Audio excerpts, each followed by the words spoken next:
Hi hello ಎಲ್ಲರಿಗೂ ನಮಸ್ಕಾರ. Welcome to my channel.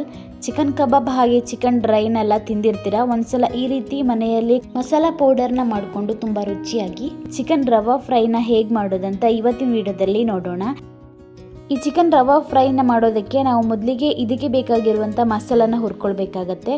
ಮಸಾಲಾನ ಹುರಿಯೋದಕ್ಕೆ ನಾನು ಇಲ್ಲಿ ಸ್ಟವ್ ಆನ್ ಮಾಡಿ ಒಂದು ಫ್ರೈ ಪ್ಯಾನ್ನ ಇಟ್ಕೊಂಡಿದ್ದೀನಿ.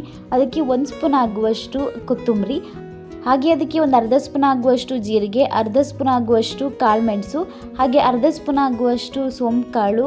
ನಂತರ ಇದಕ್ಕೆ ಒಂದು 2 ಪೀಸ್ ಆಗುವಷ್ಟು ಚಕ್ಕೆ, 2 ಲವಂಗ, 1 ಏಲಕ್ಕಿ ಹಾಕ್ತಾ ಇದ್ದೀನಿ. ಹಾಗೆ ಇದಕ್ಕೆ ನಾನು ಖಾರಕ್ಕೆ ಇಲ್ಲಿ ಬ್ಯಾಡಗಿ ಮೆಣಸನ್ನ ಹಾಕ್ತಾ ಇದ್ದೀನಿ. ಒಂದು 5 ಬ್ಯಾಡಗಿ ಮೆಣಸನ್ನ ಹಾಕಿ ಚೆನ್ನಾಗಿ ಫ್ರೈ ಮಾಡ್ಕೊಳ್ತಿದ್ದೀನಿ. ನೀವು ಖಾರ ಜಾಸ್ತಿ ತಿನ್ನೋರಾಗಿದ್ದರೆ ಇನ್ನು ಸ್ವಲ್ಪ ಮೆಣಸನ್ನು ಹಾಕ್ಕೊಳ್ಳಿ. ಈಗ ಮೆಣಸು ಕೊತ್ತಂಬರಿ ಎಲ್ಲ ಚೆನ್ನಾಗಿ ಸ್ವಲ್ಪ ಫ್ರೈ ಆಗ್ತಿದ್ದಂಗೆ ಇದಕ್ಕೆ ನಾನು ಸ್ವಲ್ಪ ಕರಿಬೇವನ್ನು ಹಾಕಿ ಅದನ್ನು ಕೂಡ ಫ್ರೈ ಮಾಡ್ಕೊಳ್ತೀನಿ.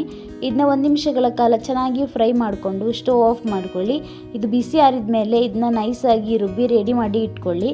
ನಂತರ ನಾನಿಲ್ಲಿ ಒಂದು ಕುಟಾಣಿ ಕಲ್ಲಿಗೆ ಸ್ವಲ್ಪ ಬೆಳ್ಳುಳ್ಳಿ, ಹಾಗೆ ಒಂದು ಅರ್ಧ ಇಂಚ್ ಆಗುವಷ್ಟು ಶುಂಠಿ, ಹಾಗೆ ಒಂದು ಹಸಿಮೆಣಸನ್ನು ಹಾಕಿ ಇದನ್ನ ನಾನು ಜಜ್ಜಿ ಇಟ್ಕೊಳ್ತೀನಿ.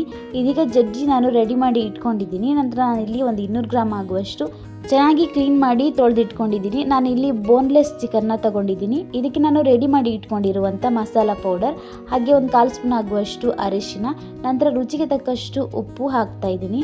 ಹಾಗೆ ಇದಕ್ಕೆ 1 ಸ್ಪೂನ್ ಆಗುವಷ್ಟು ಹುಣಸೆ ರಸ, ನಂತರ ಇದಕ್ಕೆ ನಾನು ಜಜ್ಜಿ ಇಟ್ಕೊಂಡಿರುವಂಥ ಹಸಿಮೆಣಸು, ಶುಂಠಿ ಹಾಗೆ ಬೆಳ್ಳುಳ್ಳಿ ಪೇಸ್ಟ್ನ ಹಾಕ್ತಾ ಇದ್ದೀನಿ.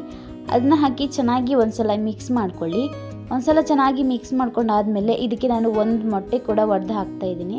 ಮೊಟ್ಟೆನೂ ಒಡೆದು ಹಾಕಿ ಚೆನ್ನಾಗಿ ಮಿಕ್ಸ್ ಮಾಡ್ಕೊಳ್ಳಿ. ಈ ರೀತಿ ಸ್ವಲ್ಪ ನೀರಾಗಿ ಇರಲಿ ಮಸಾಲ, ಯಾಕಂದರೆ ರವೆಯಲ್ಲಿ ಹಾಕ್ತಾ ಇರೋದ್ರಿಂದ ಬೇಗ ಡ್ರೈ ಆಗಿಬಿಡುತ್ತೆ. ಆದ್ದರಿಂದ ಈಗ ಮಸಾಲ ಜೊತೆಗೆ ಚಿಕನ್ನ ಚೆನ್ನಾಗಿ ಮಿಕ್ಸ್ ಮಾಡಿದಾದ್ಮೇಲೆ ಇದನ್ನ ಒಂದು ಅರ್ಧ ಗಂಟೆಗಳ ಕಾಲ ಹಾಗೆ ಮ್ಯಾರಿನೇಟ್ ಆಗೋದಕ್ಕೆ ಇಡಬೇಕಾಗುತ್ತೆ. ಈಗ ಅರ್ಧ ಗಂಟೆ ಆಗಿದೆ, ಚಿಕನ್ ಕೂಡ ಚೆನ್ನಾಗಿ ಮ್ಯಾರಿನೇಟ್ ಆಗಿದೆ. ನಂತರ ಈ ಚಿಕನ್ನ ರವೆಯಿಂದ ಕೋಟಿಂಗ್ ಮಾಡಬೇಕಾಗತ್ತೆ. ಕೋಟಿಂಗ್ ಮಾಡೋದಕ್ಕೆ ನಾನು ಇಲ್ಲಿ ಒಂದು ಪ್ಲೇಟ್ಗೆ ಸ್ವಲ್ಪ ರವೆನ ಹಾಕ್ತಾ ಇದ್ದೀನಿ.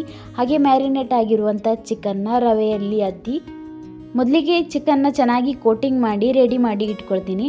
ನಾನು ಇಲ್ಲಿ ಎಲ್ಲ ಚಿಕನ್ ಪೀಸ್ಗಳನ್ನು ಕೋಟಿಂಗ್ ಮಾಡಿ ರೆಡಿ ಮಾಡಿ ಇಟ್ಕೊಂಡಿದ್ದೀನಿ. ನಂತರ ಇದನ್ನು ಎಣ್ಣೆಯಲ್ಲಿ ಫ್ರೈ ಮಾಡ್ಕೊಳ್ಬೇಕಾಗತ್ತೆ. ಎಣ್ಣೆಯಲ್ಲಿ ಫ್ರೈ ಮಾಡೋದಕ್ಕೆ ನಾನಿಲ್ಲಿ ಫ್ರೈ ಪ್ಯಾನ್ಗೆ ಸ್ವಲ್ಪ ಎಣ್ಣೆ ಹಾಕ್ತಾ ಇದ್ದೀನಿ.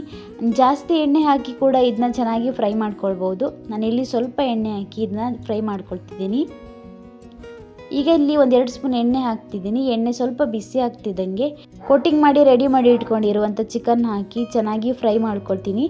ಲೋ ಫ್ಲೇಮಲ್ಲಿ ಇಟ್ಟೆ ಈ ಚಿಕನ್ನ ಫ್ರೈ ಮಾಡ್ಕೊಳ್ಬೇಕಾಗುತ್ತೆ, ಯಾಕಂದರೆ ಚಿಕನ್ ಬೇಗ ಬೇಯಲ್ಲ. ಆದ್ದರಿಂದ ಹೈ ಫ್ಲೇಮಲ್ಲಿ ಇಟ್ಟರೆ ಅಷ್ಟು ಚೆನ್ನಾಗಿ ಬೆಂದಿರಲ್ಲ, ಹಸಿ ಹಸಿಯಾಗಿರುತ್ತೆ ಚಿಕನ್. ಅದರಿಂದ ಲೋ ಫ್ಲೇಮಲ್ಲಿ ಇಟ್ಕೊಳ್ಳಿ. ಮೊದಲಿಗೆ ಎಲ್ಲ ಚಿಕನ್ ಪೀಸ್ಗಳನ್ನು ಹಾಕಿ ಚೆನ್ನಾಗಿ ಫ್ರೈ ಮಾಡ್ಕೊಳ್ಳಿ. ಒಂದು ಕಡೆ ಚೆನ್ನಾಗಿ ಫ್ರೈ ಆದಮೇಲೆ ಇದನ್ನ ನಾವು ತಿರುವು ಹಾಕಿ ಮತ್ತೊಂದು ಕಡೆನೂ ಹಾಗೆ ಫ್ರೈ ಮಾಡ್ಕೊಳ್ಬೇಕಾಗತ್ತೆ. ಒಂದು ಕಡೆನೇ 5 ನಿಮಿಷ ಆದರೂ ಚೆನ್ನಾಗಿ ಇದನ್ನ ಫ್ರೈ ಮಾಡಿಕೊಂಡು ಮತ್ತೆ ತಿರುವು ಹಾಕಿ ಮತ್ತೆ ಇನ್ನೊಂದು ಕಡೆ 5 ನಿಮಿಷ ಫ್ರೈ ಮಾಡ್ಕೊಳ್ಬೇಕಾಗುತ್ತೆ. ಆಗ ಮಾತ್ರ ಚಿಕನ್ ಚೆನ್ನಾಗಿ ಒಳಗಡೆ ಕೂಡ ಬೆಂದಿರುತ್ತೆ. ಈ ಚಿಕನ್ ಫ್ರೈ ತುಂಬಾ ರುಚಿಯಾಗಿರುತ್ತೆ. ಹಾಗೆ ಒಂದೇ ರೀತಿ ಕಬಾಬ್ ಎಲ್ಲ ಮಾಡಿಕೊಂಡು ಬೇಜಾರಾಗಿದ್ದರೆ ಇದನ್ನು ಸ್ವಲ್ಪ ಸ್ಪೆಷಲ್ ಆಗಿರುತ್ತೆ, ಇದನ್ನ ಟ್ರೈ ಮಾಡ್ಬೋದು. ತುಂಬ ರುಚಿಯಾಗಿ ಕೂಡ ಇರುತ್ತೆ.